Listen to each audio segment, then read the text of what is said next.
Je ne sais pas expliquer exactement ce qui m'a poussé à faire cela cette nuit-là.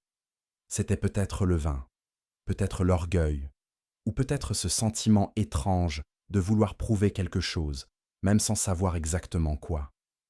C'était une nuit comme tant d'autres au palais, pleine d'excès, de rires bruyants, de plats coûteux et de discours vides.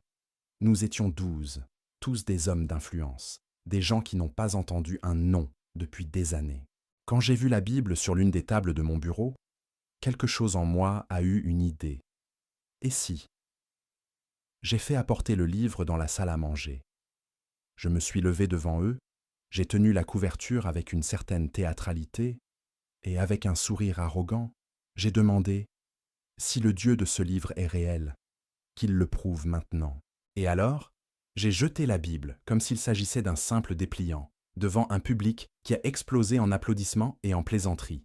Cette nuit-là, je me suis endormi avec le sentiment du devoir accompli. Non pas un devoir noble, mais une vanité satisfaite. J'ai marché dans les couloirs du palais comme si j'avais gagné une bataille invisible. Mais il y avait quelque chose dans le silence de l'aube qui semblait dense. Je ne sais pas l'expliquer. C'était comme si l'air était plus lourd, comme si les murs me regardaient. J'ai ignoré. Je suis entré dans la chambre, je me suis couché à côté de ma femme, et au son de la fontaine à l'extérieur, je me suis éteint. Ce qui est venu après était ce que je n'aurais jamais pu prévoir. Cette nuit-là même, quelque chose a commencé. Quelque chose que je n'avais jamais vécu auparavant, et que, sincèrement, je ne souhaite même pas à mon pire ennemi. La première fois que je me suis réveillé, j'ai cru que ce n'était qu'un rêve étrange. Mais ce n'était pas comme les rêves ordinaires qui se dissolvent en quelques secondes. Je sentais encore le poids sur ma poitrine, comme si quelqu'un était assis là.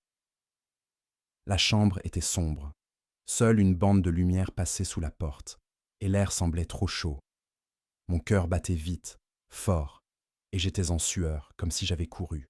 Je suis resté quelques minutes à fixer le plafond, essayant d'organiser mes pensées, me répétant que cela ne signifiait rien. Mais il y avait une sensation qui ne ressemblait pas à une peur ordinaire. C'était de la honte. Une honte brute, difficile à avaler. Quand j'ai refermé les yeux, j'ai été ramené au même endroit, la salle à manger, sauf que ce n'était plus ma salle. Elle était pleine de gens, des centaines, des milliers, des personnes que je n'avais jamais vues, aux visages différents, aux vêtements de différentes époques. Tous tenaient une Bible, et tous me regardaient, comme si j'avais fait quelque chose d'irréparable. Au centre de la pièce,